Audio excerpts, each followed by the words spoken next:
My name is Rohit. I'm a software engineer. I have overall 11 years of experience in software engineering. I've worked with companies like Google, Facebook, Amazon, and I worked with multiple startups during initial phase of my career. Studied from IIT Roorkee. अगर लोग ये मानते हैं कि big tech में काम करना is the goal, तो उसके लिए थोड़ा अलग अप्रोच होगी to get into big tech. Just in general बहुत अमेजिंग डेवलपर बनना है और उसे फर्क नहीं पड़ता वो कहाँ पे काम कर रहा है, बट उसे अच्छा पैसा कमाना है, तो उसके लिए एक अलग अप्रोच हो सकती है शायद से। Google is more tech oriented, मतलब वहां पे टेक के थ्रू हम प्रॉब्लम्स को सॉल्व ज्यादा करने की कोशिश करता है। Amazon आई फील कि थोड़ी सी बिजनेस ओरिएंटेड है, वहां पे जो होगा प्रायोरिटीज होंगी कि यार बिजनेस कम्स फर्स्ट। क्या आप पर्सनली एआई टूल्स जैसे गिटहब हो गए, कोपायलट हो गए, चैट जीपीटी हो गए, कोडिंग में बहुत ज्यादा यूज करते हो? और अगर हाँ तो प्रॉम्प्ट। देखो, पहला पहले आंसर का पहले क्वेश्चन का आंसर ये है कि हाँ, बहुत रेगुलर, बहुत यूज करता हूँ, विंडसर्फ बहुत यूज करता हूँ। सो नए लर्नर्स को डीएसए डेटा स्ट्रक्चर और एल्गोरिथम उतना पढ़ना चाहिए जितना पहले पढ़ते थे?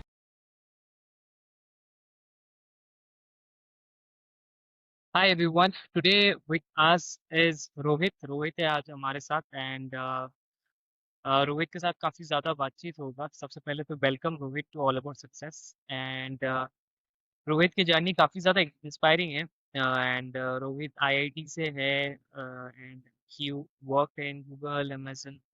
सो Rohit will take us through his journey today and बहुत सारी चीज़ें हैं इस वीडियो से हम जानने वाले।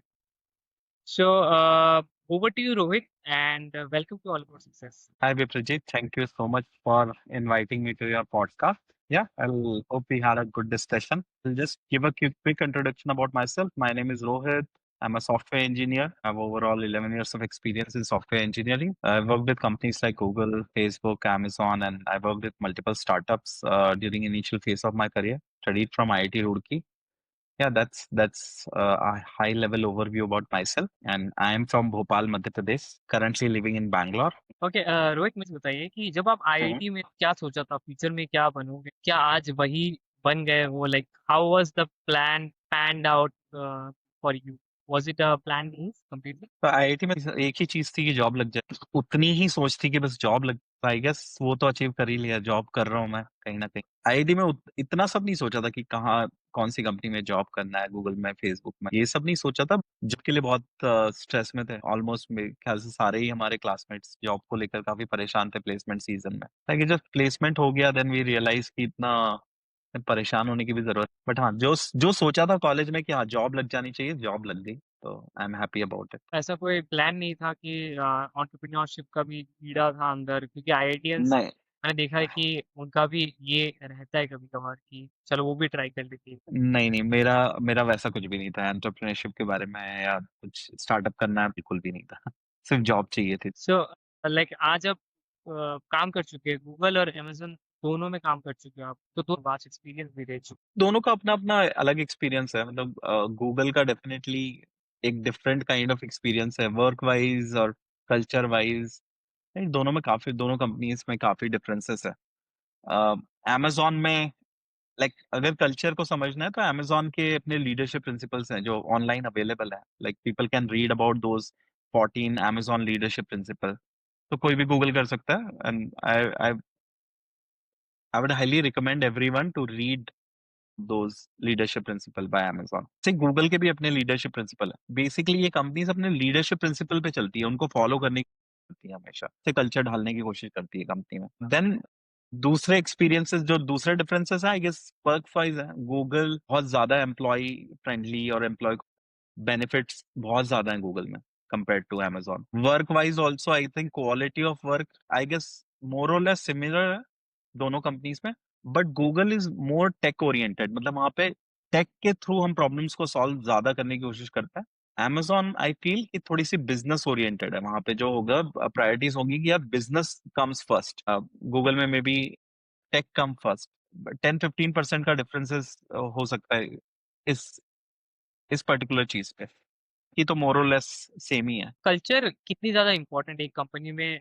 काम कर चुके हो क्योंकि कल्चर बहुत ज़्यादा इम्पोर्टेंट है, या फिर थोड़ा टॉक्सिक कल्चर के साथ भी चल जाए? कल्चर डेफिनेटली इंपॉर्टेंट है। कितने दिन ही सर्वाइव करोगे तुम कंपनी में, और अगर तुम्हारा नेचर नहीं, तुम्हारे नेचर के, I think you will find it very difficult. I would say कि कल्चर इज वेरी इंपॉर्टेंट। बोलता हूँ कि छोटी भी कंपनी हो, स्टार्टअप भी हो, भी उसका कुछ एक कोर कल्चर होना। कोई सीनियर लीडरशिप जो है, they should define a core culture कि यार हमारा ये कोर कल्चर है, we believe in these things strongly, और हम इस पे स्टिक करेंगे। कल्चर बनाने के बहुत सारे वेरिएबल्स हो सकते हैं जिनकी वजह से कल्चर बनता है। मे बी तुम किस तरह के डोमेन में हो। अगर तुम ऐसे डोमेन में हो, सर्विस सेक्टर वाले डोमेन में हो, तुम्हारी कंपनी का कल्चर थोड़ा डिफरेंट होता है। तुम प्योरली हार्डकोर टेक कंपनी हो, तुम्हारा कल्चर कुछ अलग हो सकता है। तुम प्योरली बिजनेस ओरिएंटेड हो, मे बी तुम्हारा कल्चर डिफरेंट हो सकता है। बट एक सीनियर मैनेजमेंट को अपनी कंपनी का एक कल्चर बनाना चाहिए डे वन पे। यार ये कोर फिलोसफीज है हमारी, हम इन पे बहुत स्ट्रांगली बिलीव बिलीव करते हैं, and then constantly should put effort कि वो फॉलो हो रेगुलरली। अंडरस्टूड। सो के आने से कोडिंग का फ्यूचर कैसे क्या ट्रेडिशनल जो भी कोडर्स है उनकी वैल्यू? मेरे को नहीं लग रहा कम हो रही है। I guess we need good code reviewers, जो कोड को बहुत अच्छे से पढ़ सकें। Because AI can generate code, but I think कि ह्यूमन को ही उसको रिव्यू करना चाहिए, तो वो बहुत इंपॉर्टेंट है। तो मेरे को नहीं लगता कि सिर्फ पुराने कोडर्स की वैल्यू नहीं रही है, इवन इट्स मोर इम्पोर्टेंट। पुराने एक्सपीरियंस कोडर्स चाहिए जो कोड को पढ़ के समझ सके कि क्या हो रहा है, बिजनेस लॉजिक को एटलीस्ट वेरीफाई कर सकें, राइट। कोई मेजर इश्यूज ना हो, टेस्ट केसेस बेटर लिख सकें। वो भी टेस्ट केसेस भी हम एआई पाते हैं, but at least better scenarios, better cases बता सकें, वो डीपर बिजनेस अंडरस्टैंडिंग से वो समझ। So I think we need people who understand the core business and then do the code review, right? तो उस तरह के लोगों की वैल्यू है। ऐसा कुछ नहीं कि एआई के आने से टोटली चली गई। फ्यूचर का मैं नहीं बोल सकता कि फ्यूचर में क्या होगा, बट एटलीस्ट अभी करंट सिनेरियो में तो आई वुड से कि हम एआई का यूज कर रहे हैं टू राइट कोड, बट उस कोड में हम may B I would say कि पहले से एफिशिएंसी वाइज आई गेस कि 30% एफिशिएंसी मिली है। बिकॉज अभी भी क्या होता है कि एआई कोड हमें दे देता है, then we do multiple dry runs, iteration, review, testing, तो हम अभी भी काफी टाइम स्पेंड करते हैं कोड के। बट हाँ, कोड लिखने वाला जो पार्ट था उसने काफी रिड्यूस कर दिया है, वो वाला टाइम। तो आई से कि 30-40% ओवरऑल टाइम में इंप्रूवमेंट तो मिला है। जो काम करने को पहले से 10 दिन लगते थे, अभी शायद 6 से 7 दिन में हम अच्छे से कर सकते हैं, अच्छी क्वालिटी का अंडरस्टूड। तो उसमें थोड़ा एफिशिएंसी भी बढ़ चुका है, productivity I product, think. Right product. क्या आप पर्सनली एआई टूल्स जैसे गिटहब हो गए, कोपायलट हो गए, चैट जीपीटी हो गए, कोडिंग में बहुत ज्यादा यूज करते हो? और अगर मतलब अगर हाँ तो प्रॉम्प्ट। देखो पहला पहले आंसर का पहले क्वेश्चन का आंसर ये है कि हाँ, बहुत रेगुलर, बहुत यूज करता हूँ। विंडसर्फ बहुत यूज करता हूँ, को पायलट बहुत यूज करता हूँ रेगुलरली। दूसरी चीज प्रॉम्प्ट के मैंने अभी तक प्रॉम्प्ट में कोई एक्सपर्टीज तो मतलब मैंने मेरे को प्रॉम्प्टिंग करते करते आई वुड से कि हाँ 1 साल ही हुआ है। तो ऐसा प्रॉम्प्ट में कोई मैं एक्सपर्ट तो नहीं बना हूं, ना मैंने कोई प्रॉम्प्ट इंजीनियरिंग का कोर्स करा है। बट हाँ, बेटर प्रॉम्प्ट्स का ये है कि मे बी लोग क्या कर सकते हैं कि जैसे प्रॉम्प्ट आप लिख रहे हो, एक प्रॉम्प्ट में आपको सही आंसर नहीं मिला, आपने फिर और कुछ प्रॉम्प्ट दिया, फिर और कुछ प्रॉम्प्ट दिया, फिर और कुछ प्रॉम्प्ट दिया, मतलब आपको पता चला कि मेरे को 7-8 बार इसको समझाने के बाद finally I got the correct result. आप उस चीज नेक्स्ट टाइम ध्यान रखना कि अच्छा मेरे को ये भी बताना चाहिए था, मेरे को ये वाला भी सोचना चाहिए था। तो अगले बार से तुम प्रॉम्प्टिंग करते करते ही इंप्रूव करोगे अपने आप। और कुछ कुछ प्रॉम्प्ट्स ऐसे रखो कि अपने पास सेव रखो उनको, प्रॉम्प्ट को। प्रॉम्प्ट क्या, मैंने ये वाला प्रॉम्प्ट दिया था तो इसने सारा चीजें कर ली थी। फिर आप क्या कर सकते हो कि वो सारी स्टेप को मतलब अगेन एआई का यूज कर सकते हो। मतलब एआई बहुत ही अच्छा फीडबैक लूप है। तो आप वापस उसको फीडबैक दे सकते हो कि यार मेरा ये काम अब सक्सेसफुली हो गया है, अब मेरे को ये बताओ कि मुझे अगर यही काम करना होता और एक ही प्रॉम्प्ट में करना होता तो मुझे क्या प्रॉम्प्ट देता मैं इसको। तो अभी एआई के पास क्या है कि पूरी प्रॉम्प्ट की हिस्ट्री है कि आपने 10 प्रॉम्प्ट दिए थे जिससे आपका एक प्रॉब्लम सॉल्व, वो 10 प्रॉम्प्ट में को एग्जैक्टली बता देगा कि अगर मेरे को ऐसा प्रॉम्प्ट मिले तो मैं ये सारा काम पहली बार में ही। तो आप प्रॉम्प्ट के लिए भी एआई की हेल्प लो, अच्छे प्रॉम्प्ट्स लिखने। आप उसको कोई आपका रिपीटेटिव टास्क है, आइडियली तो आप एआई एजेंट या वर्कफ्लो बनाओ, बट अगर नहीं बनाना है, सिंपल सा टास्क है, तो उससे बोलो कि यार मेरा ये टास्क होता है रेगुलरली। डिपेंड करता है कि कैसे आप यूज कर सकते हो उसको, लेवरेज करके अच्छे तरीके से आपका बेटर आउटपुट निकाल सकते हो। बिल्कुल। डिपेंड करता है पर्सन टू पर्सन कि कैसे वो यूज करेंगे, अलग एक्सपीरियंस उस तरीके से और के लिए कुछ अलग तरीके से। राइट। सो नए लर्नर्स को डीएसए, डेटा स्ट्रक्चर और एल्गोरिथम उतना पढ़ना चाहिए जितना पहले पढ़ते थे, फॉर फॉर द जॉब और may be for the interview? मेरे को तो लगता है कि पढ़ना चाहिए। मेरे को लगता है कि उनको अभी भी फंडामेंटल डेटा स्ट्रक्चर्स, एल्गोरिथम पे उतनी मेहनत करनी चाहिए जितनी पहले करते थे। आई डोंट थिंक कि वो चीज कंप्लीटली अब चेंज हो गई है, उसकी कोई जरूरत नहीं है, ऐसा नहीं है। आई थिंक वो तो हमेशा से फंडामेंटल राइट। वो हमेशा है, अभी तो है, एटलीस्ट अभी तो इम्पोर्टेंट है, राइट। एआई, क्योंकि अगर आपको फंडामेंटल नहीं पता होगा, एआई ने कोई डेटा स्ट्रक्चर यूज करा है, तो आप कैसे एनालाइज करोगे सही डेटा स्ट्रक्चर है या इससे इसके लिए बेटर अल्टरनेटिव अवेलेबल है? वो कैसे करोगे अगर आपको डेटा स्ट्रक्चर की बेसिक नॉलेज नहीं होगी? तब तो आई वोंट थिंक कि आप कर पाओगे कुछ कुछ भी कोड रिव्यू उसका बिना नॉलेज डेटा नहीं होगा स्ट्रक्चर क्लियर नहीं होगा। एल्गोरिथम करे। आप कोडिंग ही क्या, तो मतलब आई वुड से कि वो तो फंडामेंटल है आपकी कोडिंग का ही, right? ऑनेस्टली अगर स्ट्रांग ना हो या फंडामेंटल है तो सब फिर कोई काम का ही। राइट, सो आज के ज़माने में एक बिगिनर डेवलपर को अगर एक clear and clean road map तो एक बेहतर जॉब ढूँढने का टेक इतने अच्छे-अच्छे फर्म्स के साथ तो राइट। क्या रोड मैप रहेगा 1 साल के लिए या फिर 6 महीने के लिए तो वो यूज़ कर सकते हैं या फिर कोई जो नॉन सीएस बैकग्राउंड से ही है मान लीजिए और अब 1 साल का प्लान बताना आजकल मुश्किल है, क्योंकि हो सकता है 1 साल बाद अभी कंपनीज में बहुत सारे चेंजेस आ रहे हैं, नए नए इवैल्यूएशंस आ रहे हैं, तो मे भी हो सकता है 1 साल बाद इंटरव्यू प्रोसेस चेंज हो जाए, ऐसा हो सकता है। क्योंकि कंपनी शायद कुछ कुछ आर्टिकल्स आ रहे हैं कि कंपनीज नए तरीके ढूंढ रही है इंटरव्यू लेने के, बिकॉज एआई आ चुका है, तो एआई को भी इंटरव्यू प्रोसेस का पार्ट, कैसे कुछ कुछ कंपनीज है वो अलाउ करती है एआई यूज करना ड्यूरिंग इंटरव्यू। थोड़ा सा डिफिकल्ट है, बट मैं आज के हिसाब से बता सकता हूँ कि आज जो इंटरव्यू प्रोसेस है, अगर सेम इंटरव्यू प्रोसेस रहता है लेट्स से 1 साल या 6 महीने बाद भी, तो ये स्टेप्स होनी चाहिए। क्या स्टेप्स होनी चाहिए? सबसे पहले उसे कंप्यूटर साइंस और नॉन सीएस बैकग्राउंड का है, तब तो यार बहुत लंबा प्लान बने। आई डोंट थिंक कि यार से बताना, बट एक फंडामेंटल लेवल पे एक जनरली अगर किसी को समझना है, तो उसे कंप्यूटर साइंस फंडामेंटल्स पे सबसे पहले काम करना चाहिए। कंप्यूटर साइंस फंडामेंटल्स क्या, कोई भी एक प्रोग्रामिंग लैंग्वेज पकड़े। प्रोग्रामिंग लैंग्वेज कौन सी पकड़ सकता है? आई वुड से कि सी प्लस प्लस या जावा या पाइथन या जावा स्क्रिप्ट, ये 4 लैंग्वेजेस मैं सजेस्ट करूंगा। इन चार में से कोई भी एक पिक कर सकता है, डिपेंडिंग कि उसे कौन सी पसंद आती है।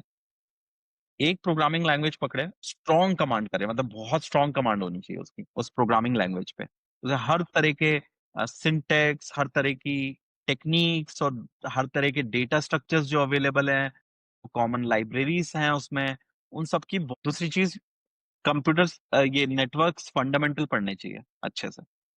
कंप्यूटर नेटवर्क्स की बुक आती हैं, उन बुक्स को एटलीस्ट 2 बार 3 बार 4 बार पढ़ें, समझे कि नेटवर्किंग काम कैसे करती है। एक डेटाबेस डीबीएमएस की नॉलेज बहुत अच्छी होनी चाहिए। जब वो डीबीएमएस अच्छे से पढ़ ले, तो उसके बाद में उसको ये एक्सप्लोर करना चाहिए कि और कौन कौन से डेटाबेसेस मार्केट में अवेलेबल है, कौन से डेटाबेसेस हैं जो पॉपुलर है मार्केट में। तो एक डेटाबेस की अंडरस्टैंडिंग बहुत इंपॉर्टेंट है। तो एक प्रोग्रामिंग लैंग्वेज हो गई, नेटवर्किंग हो, उसके अलावा उसको ऑपरेटिंग सिस्टम पढ़ना भी बहुत जरूरी है। तो ऑपरेटिंग सिस्टम की गैल्विन करके बुक आती है, उस बुक को 2 बार 3 बार अच्छे से पढ़े। तो ये हो गया आपका कंप्यूटर साइंस फंडामेंटल, इतने में कवर हो जाता है एक हाई लेवल पे, राइट। तो आपका प्रोग्रामिंग, वर्किंग, डेटाबेस सिस्टम, उसके बाद में उसको एल्गोरिथम की एक सीएलएसआर करके कॉर्मन बुक आती है, वो बुक पढ़नी चाहिए, अच्छे से पढ़नी चाहिए डिटेल में। सिमिलरली उसको डेटा स्ट्रक्चर्स पढ़ने चाहिए बहुत डिटेल में। डेटा स्ट्रक्चर्स और एल्गोरिथम को ऐसे कोर्स की तरफ, जब वो डेटा स्ट्रक्चर्स एल्गोरिथम्स पढ़ ले और एक प्रोग्रामिंग लैंग्वेज भी उसकी बहुत अच्छी कमांड में है, उसके बाद में उसे सिर्फ क्वेश्चन सॉल्व, मतलब आई वुड से कि अलग अलग लोगों का अलग अलग नंबर हो। कोई बंदा 500 क्वेश्चन के बाद में कॉन्फिडेंट लेकर, कोई बंदा 1000 क्वेश्चन के बाद कॉन्फिडेंट फील करता है, कोई 200 के बाद भी कॉन्फिडेंट फील कर सकता है। तो खूब प्रैक्टिस करें, बहुत सारे डेटा स्ट्रक्चर्स एल्गोरिथम्स पे बेस्ड क्वेश्चन करें, रेगुलरली करें। आई गेस अगर इतना कर लेता है, देन आई वुड से कि फिर उसे ऑनलाइन प्लेटफॉर्म से लीड कोड या गीक्स वगीक्स में प्रॉब्लम सॉल्व करने चाहिए। इनमें कॉम्पिटिशन्स होते हैं, कॉम्पिटिशन में पार्टिसिपेट करें। उसके बाद में बहुत सारे प्लेटफॉर्म्स हैं, हैकर अर्थ, हैकर रैंक, वहां पे कंपनी हायरिंग प्रोसेस करती है through these kind of coding competition, उनमें पार्टिसिपेट करें, देखें कि कैसी उसकी परफॉर्मेंस आ रही है। फिर उसके बाद में आई वुड से कि प्रोजेक्ट बिल्ड करने चाहिए उसे कुछ रियल वर्ल्ड प्रोजेक्ट बिल्ड करने चाहिए। प्रोजेक्ट बिल्ड करने के लिए आइडियाज के लिए परेशान होने की जरूरत नहीं है, कोई भी चीज उठा लो। लाइक कोई भी एक ऐप उठा लो जो आज के टाइम पे पॉपुलर है, सोचो कि ये ऐप अगर मुझे बनानी होती तो मैं कैसे बनाता। तो वहां से और एआई की हेल्प से उस तो 2-3 अच्छे प्रोजेक्ट बनाए पे डिप्लॉय करें, जैसे कि अ, जो डेवलपर लाइफ साइकिल होती है वो कैसी होती है, कैसे डेवलपमेंट होता है, पे पुश करते हैं कोड, दूसरे लोग पुश करते हैं, हम पुल लेते हैं, मतलब एक बेसिक अंडरस्टैंडिंग हो कि एक्चुअली में कंपनी में काम कैसे होगा, जब वो जाएगा तो कोलैबोरेट करेगा। आपने बहुत अच्छी तरीके से समझाया काफ़ी डिटेल में जाके समझाया कि इस चीज़ चीज़ पे मतलब फ़ोकस रहना चाहिए और ये एक्चुअली फंडामेंटल से देखा जाए तो एंड कुछ चीज़ें हैं जो आपको एक पुश दे सकती है एंड आपके लिए एज ही होगा क्योंकि कंपटीशन राइट। इतना हायर है, चीज़ें इतनी ऊपर लेवल पे ऑपरेट करते हैं लोग, अगर पूरा एकदम कट थ्रॉट कंपटीशन है बोला जाए तो, एंड इस पे अगर आप एक्सेल कर सकते हो अपने हिसाब, उसको देख सकते हो, समझ सकते हो, आई थिंक उससे बेहतर क्या ही हो सकता है। बिल्कुल, बिल्कुल। डिग्री वर्सेस स्किल्स क्या ज़्यादा मैटर करता है? क्योंकि आपने देखा है जॉब मैंने इंटरव्यूज़ में स्पेशली जब एआई टूल्स अवेलेबल है सबके पास। मैं बोलूँगा अभी मेबी हो सकता है initially to get into the corporate might be difficult. बस डिग्री नहीं है तो हो सकता है उसको थोड़ा इनिशियली दिक्कत आ सकती, बट उसके लिए भी अगर उसके पास अच्छी स्किल्स है तो डेफिनेटली बहुत सारी स्टार्टअप्स हैं जो सिर्फ स्किल बेस पे हायर करती हैं कि कोई बंदा है जिसका फ्रंट एंड बहुत अच्छा है, उसका बैक एंड बहुत अच्छा है, जस्ट जावा बहुत अच्छे से आती है, तो अगर किसी के पास स्किल्स डेवलप्ड है तो स्टार्टअप्स हैं बहुत सारी जहां वो एंट्री कर सकते हैं। में भी हो सकता है डिग्री वर्सेस स्किल का यही है कि अगर डिग्री से आपको बड़े कॉलेज की डिग्री, अच्छे कॉलेज की डिग्री है तो आपको थोड़ी जल्दी एंट्री मिल सकती है, बट ऐसा नहीं कि दूसरे लोगों के लिए इतना पॉसिबल ही नहीं है। और फिर बिग टेक कंपनीज में आपका एक बार रिज्यूमे शॉर्टलिस्ट हो जाता है तो वहां पे कोई इंटरव्यूअर बायस नहीं होता। ये छोटे कॉलेज से है तो मुझे इसे हायर नहीं करना है। मैं गूगल में, फेसबुक में था, मैंने हर कॉलेज के लोग, और ऐसा नहीं कि एक दो एक्सेप्शन देखे, बहुत लोग देखे हैं छोटे कॉलेजेस के, like non IIT, non NIT के बहुत लोग देखे हैं। तो ऐसा नहीं कि वहां के लोग नहीं मिलते हैं या वहां के लोग नहीं आ सकते। मैंने आई थिंक देखा है कि लोग। डेडिकेशन और एफर्ट से आप एक बार मान लो और सोच लो और उस पर काम करो, प्रिपरेशन विल बीट एवरी, जो भी आपके पास थिंकिंग है कि नहीं हो सकता वगैरह वगैरह, से आई थिंक क्लियर हो सकती है बेसिक सा समझने के लिए। Right, right. सो आपने खुद देखा है कि लोगों को आसपास आपने देखा है कि नॉन आईआईटीज नॉन एनआईटी बहुत से भी लोग बहुत हैं, सारे टीयर देखे थ्री हैं। कॉलेज से भी है।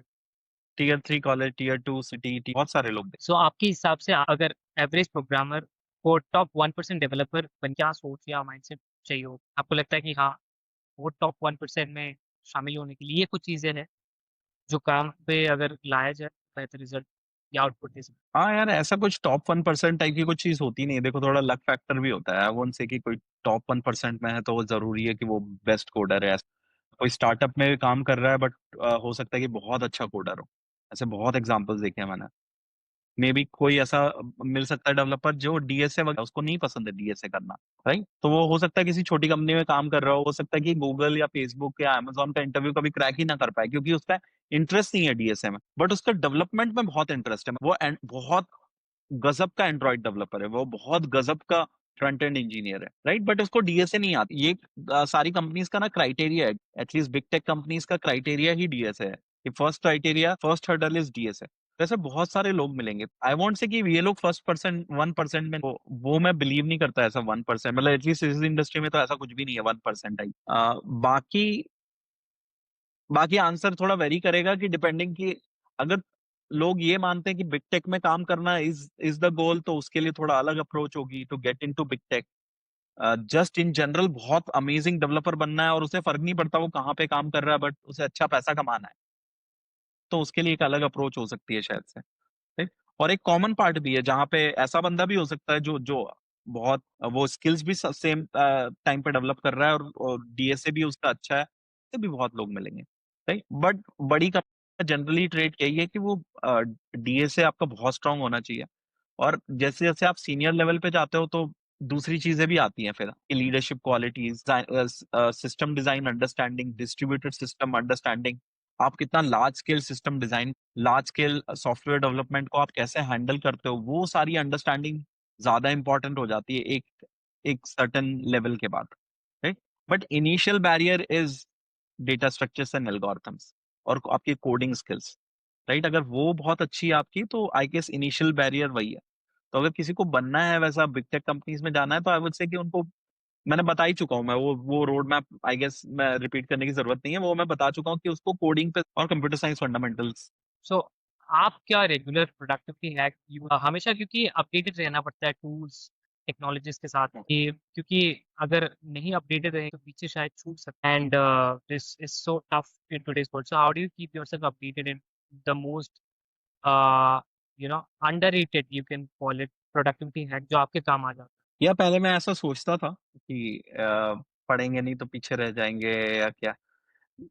लेकिन रियलिटी देखो, रियलिटी डिफरेंट है। हाँ, आइडियल वर्ल्ड में इफ यू लिव इन, क्या रोज पढ़ना है, रोज अपडेटेड रहना है, नई टेक्नोलॉजी आ गई, बट ऐसा नहीं होता रियलिटी में, राइट? ऐसा कोई मैं ये नहीं कह रहा कि कोई नहीं करता होगा, बट मैं आई वुड 100% से कि 90% लोग तो नहीं करते हैं ऐसा, और मैं भी उन 90% में ही आता हूँ। ऐसा कुछ नहीं कि मैं रोज जैसे कोई नया अब कहीं सब्सक्राइब करके रखा हुआ है कि यार जैसे कोई मार्केट में नई टेक्नोलॉजी आ जाए, मेरे को मैसेज आ जाए और मैं पढ़ने लगूं उस पर। ऐसा कुछ भी नहीं है, राइट? क्योंकि आप जहाँ काम कर रहे हो, जिस कंपनी में काम कर रहे हो, उस कंपनी का कोई टेक स्टैक है, आप उस पे काम कर रहे हो। अगर आपकी company tech stack let's say change कर रही है, right, they are move migrating to a new technology, आप हो सकता है उसके लिए सीखो, उस नई टेक्नोलॉजी को सीखो। लेकिन मेरी कंपनी आपके एक्सपीरियंस में सैलरी बैंड को एक्सपेक्ट कर सकता है? I am not telling the exact figure, but ballpark figure क्या हो सकता है कि हाँ 10 साल के बाद या 8 साल के बाद आप ये कितना एक्सपेक्ट कर सकते नहीं ऐसे कैसे कोई बता सकता है? ईयर ऑफ एक्सपीरियंस पे, लेवल पे डिपेंड करता है। लोगों को अगर ये समझना है अच्छे से, तो level.fii आप वहां पे जाओगे तो आप डिफरेंट डिफरेंट कंपनीज के लेवल, तो आप अपने ऑडियंस को दिखा सकते हो level.fii में। जैसे गूगल में क्या लेवल्स होते हैं, L3, L4, L5, L6। Meta में क्या होते हैं, E3, E4, E5, E6। amazon में होते हैं इसी तरीके से L4, L5, L6, L7। ऐसे लेवल्स होते हैं कंपनीज में, डिफरेंट डिफरेंट कंपनीज में। तो वो लेवल पे कितनी सैलरी है, ऐसा नहीं कि 10 साल आपकी एज हो चुकी है आप कोई से भी लेवल पे आपका नहीं होगा। लेवल का एक बैंड होता है, इस लेवल पे सैलरी यहां से स्टार्ट होती है और यहां एंड होती है, इस लेवल पे यहां स्टार्ट होती है, यहां एंड होती है। इस तरीके के लेवल सेट है कंपनीज में। तो वो नंबर ऑफ इयर्स पे, मेरे पहचान में कुछ लोग ऐसे हैं जो मेटा में 5 साल में E6 बने। मेरे पहचान में कुछ ऐसे भी लोग हैं जो 18 साल में E4 पे ही थे या E5 पे ही थे। तो बहुत वैरी करते हैं? And thank you so much हैं। For joining in this session. Thank and फिर से मुलाकात होगा कुछ महीने के बाद में भी for a new recording again. Thank you so much Rohit, आपके टाइम देने के लिए। It was a complete privilege thank to you host. Thank you thank you thank you.